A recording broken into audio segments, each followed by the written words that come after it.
Et coucou la team, avant d'attaquer notre nouveau chapitre de thermo, on va faire le point ensemble sur les grandeurs macroscopiques qu'on connaît et leur description microscopique, sur le modèle des gaz parfaits, les limites de ce modèle et la loi des gaz parfaits.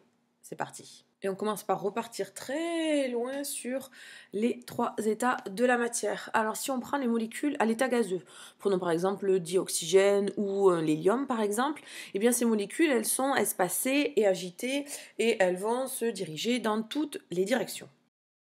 Pour les liquides maintenant, eh bien les molécules elles sont en contact mais elles peuvent quand même bouger les unes par rapport aux autres.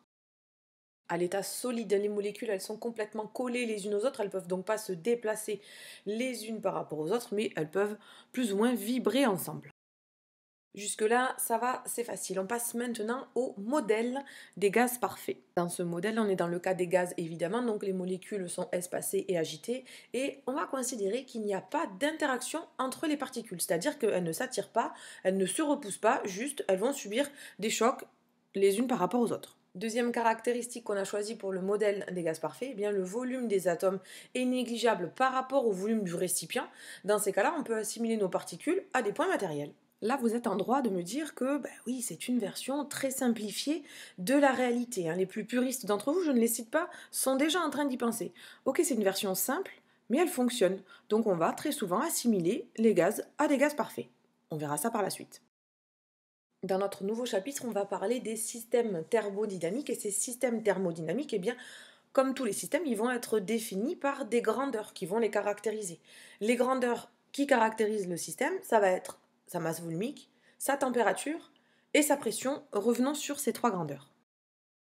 La masse volumique, qui est le rapport de la masse par le volume, elle va nous renseigner sur la distance qu'il va y avoir entre les particules.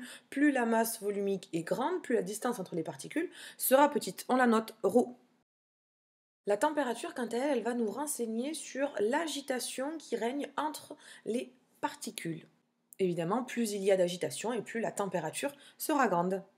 Cette température, on peut l'exprimer en degrés Celsius, et dans ce cas-là, on la notera θ égale 25 degrés Celsius par exemple, ou on peut la noter en degrés Kelvin, et cette fois-ci, on notera T égale 273 Kelvin par exemple. Il y a un lien entre les degrés Celsius et les Kelvin, c'est T, la température en Kelvin, égale θ, la température en degrés, plus 273,15. Ce 273,15, ça correspond en fait à la température en Kelvin quand on a 0 degré. Dans notre chapitre, nous, quand on va faire de la thermo, on va systématiquement noter la température en Kelvin, donc T.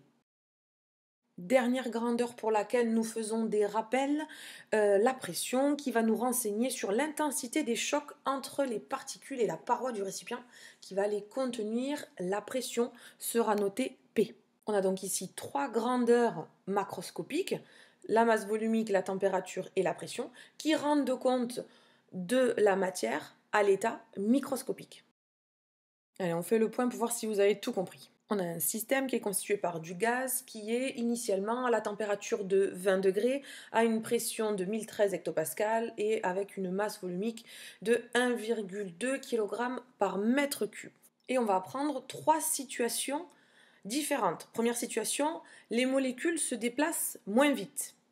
Deuxième situation, les molécules sont plus nombreuses. Et troisième situation, les molécules sont remplacées par d'autres molécules qui ont une masse plus faible.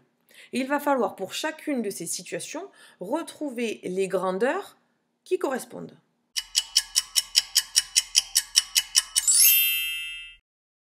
Dans la première situation, quand les molécules se déplacent moins vite, dans ces cas-là, la température et la pression vont diminuer, mais par contre, la masse volumique, elle, va rester constante puisqu'on ne change absolument pas la quantité de molécules à l'intérieur du même volume.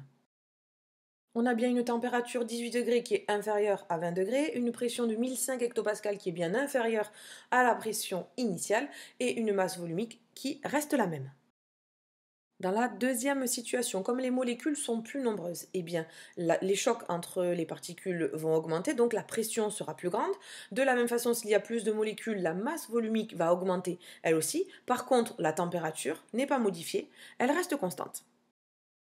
On aura donc un système final à la température de 20 degrés, une pression de 1025 hectopascales et une masse volumique plus grande de 1,5 kg par mètre cube. Et dans notre troisième situation, les molécules sont remplacées par d'autres molécules de masse plus faible. Eh bien, si la masse est plus faible, la masse volumique va diminuer. Par contre, la température et la pression restent inchangées. On vérifie, on a bien une température de 20 degrés et une pression de 1013 hectopascales comme initialement. Par contre, la masse volumique, elle a diminué. On est à 1,0 kg par mètre cube. Là aussi, un rappel et un calcul tout simple, mais on vérifie quand même que c'est acquis et que c'est bien évident pour tout le monde. On a un système thermodynamique qui a une température initiale de 20 degrés, avec une pression de 1013 hectopascales et une masse volumique de 1,2 kg par mètre cube. Et ce même système est à l'état final à 45 degrés. On nous demande de calculer delta θ et delta T. Bon, pour delta θ, c'est quand même très facile. 45 moins 20, ça nous fait 25 degrés Celsius. Et pour delta T, alors volontairement, on repasse par la définition T égale θ plus 273,15. Dans ces cas-là, ça nous donne aussi delta T égale 25 Kelvin. Bon, on s'en rend compte au cas où vraiment c'était pas évident que delta T égale delta θ. Ben oui, en fait, c'est une variation de température. Donc peu importe l'unité, la variation sera la même. Donc dans nos exercices, si on vous donne une température initiale en degrés, une température finale en degrés, en somme, vous pouvez calculer la variation de température en passant par les degrés. Vous n'êtes pas obligé de reconvertir en Kelvin si on vous demande une variation de température, évidemment. Alors, on vient de parler de la masse volumique, de la pression, de la température, mais il me semble qu'il y avait un lien entre la pression, la température et la quantité de matière. Vous vous rappelez de ce lien? Mais si, on en a parlé l'année dernière en première spécialité et on en a même revu cette année dans le premier chapitre de terminale spécialité. On fait des petits rappels quand même. Allez, on considère qu'on a enfermé un gaz parfait à l'intérieur de cette seringue et qu'on a bouché le bas de la seringue. On considère aussi que la température reste constante. Eh bien, nous avions vu que si on diminue le volume en appuyant sur le piston, eh bien la pression à l'intérieur de la seringue va augmenter. C'était un TP Arduino, comme dit Agathe. Bon, alors du coup, ça nous donne que P et V, pression et volume, sont inversement proportionnels, ou aussi que P fois V est égal à une constante. Ça, c'est la loi de Boyle-Mariotte. Allez, on continue, on prend la même situation, mais cette fois-ci, on va chauffer notre seringue en bas et on laisse le piston libre de se déplacer. On va avoir cette fois-ci la pression, elle, qui reste constante puisque le piston est libre de se déplacer. Si on chauffe, que va-t-il se passer? La température va augmenter et évidemment, le volume, lui aussi, va augmenter. On voit que température et volume sont proportionnels. Bien, celle-ci, c'est la loi de Charles. Troisième et dernière situation, on reprend encore notre seringue avec le piston qui est libre de se déplacer, donc la pression reste constante. Cette fois-ci, on va ajouter de la matière à l'intérieur de la seringue en le reliant avec un tuyau à une pompe à vélo par exemple. Donc on va augmenter la quantité de matière. Si on augmente la quantité de matière, le volume va augmenter aussi. On a la quantité de matière et le volume qui sont en fait proportionnels. Cette propriété-là a été découverte par Avogadro. Bon, on vient de voir la loi de Charles, la loi d'Avogadro, la loi de Boyle-Mariotte. En fait, ça fait 3 lois. On va essayer de les rassembler ensemble. Enfin, pas on, parce que ça a déjà été fait avant nous. Mais ces 3 lois ont été rassemblées pour donner une seule et unique loi, la loi des gaz parfaits, que vous devez retenir et que vous devez connaître. Cette loi des gaz parfaits, elle nous dit que le produit P fois V, donc pression fois volume, égale N fois R fois T. N, la quantité de matière, R, une constante, et T, la température en Kelvin. Cette constante R dans la loi des gaz parfaits, on va l'appeler la constante des gaz parfaits et elle vaut 8,314 joules par Kelvin et par mol. Au tout début de cette vidéo, on a rappelé les 3 états de la matière et on a rappelé le modèle des gaz parfaits. On avait dit qu'il fallait qu'il n'y ait pas d'interaction entre les molécules. Il fallait aussi que le volume des molécules soit négligé par rapport au volume du récipient. Même chose avec le poids. Eh bien, ça va nous poser des petits soucis par moment. Parce que ce modèle des gaz parfaits, il fonctionne. De façon générale, oui, il fonctionne. Mais il a ses limites, comme tous les modèles. On va essayer de trouver les limites de ce modèle des gaz parfaits. Une première limite, c'est si la pression de notre gaz est trop grande. Dans ces cas-là, ça va être impossible de négliger le volume occupé par les molécules devant le volume du récipient, et donc on ne sera plus dans le critère du modèle des gaz parfaits, on ne pourra plus appliquer la formule PV égale nRT. Autre problème, pour certains gaz, il va être difficile de négliger les interactions de Van der Waals ou les liaisons hydrogènes qui peuvent se créer entre les molécules, et donc on va avoir des interactions. Il n'y aura plus juste de choc, mais certaines vont pouvoir se repousser ou s'attirer. On ne pourra donc encore plus être dans le cadre du modèle des gaz parfaits et ne plus appliquer la loi PV égale nRT. Une troisième limite à ce modèle des gaz parfaits, ça va être lorsque nous sommes à basse température. À basse température, il y a très peu d'agitation. S'il y a très peu d'agitation, l'énergie cinétique des particules va être très faible, puisque je rappelle que l'énergie cinétique, c'est 1,5 fois m fois v carré. Du coup, très peu d'énergie cinétique, et bien donc on ne pourra plus négliger les interactions qui vont avoir lieu entre les différentes particules. Et encore une fois, on sera dans les limites du modèle des gaz parfaits, on ne pourra plus appliquer PV égale nRT. À ce stade-là de nos révisions, on a quasiment tout vu. On sait expliquer des grandeurs macroscopiques par une description microscopique, on sait décrire le comportement des gaz parfaits et on sait citer quelques limites du modèle des gaz parfaits. Allez, on y est presque. Et on vérifie quand même qu'on est au point sur le modèle des gaz parfaits. On prend l'exemple d'un ballon de volée. Oui, je sais. Ce ballon fait 4,8 litres et contient 7,5 grammes d'air à une température de 17 degrés. On considère que l'air est un gaz parfait dont la masse molaire est 28,9 grammes par mol. On vous demande, dans un premier temps, de calculer la quantité de matière à l'intérieur du ballon. Ensuite, de convertir la température en Kelvin et le volume en mètres cubes. Et ensuite, d'appliquer la loi des gaz parfaits pour trouver la pression de l'air à l'intérieur du ballon. C'est à vous!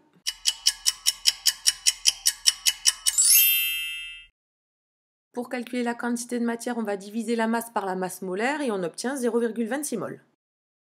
Pour obtenir la température en Kelvin, eh bien, on ajoute 273,15 qui nous donne 290,15 Kelvin. Pour convertir le volume de litres à mètres cubes, on se rappelle que 1 litre c'est 10 puissance moins 3 mètres cubes. Ça nous donne pour le volume de ce ballon de volée 4,8 fois 10 puissance moins 3 mètres cubes.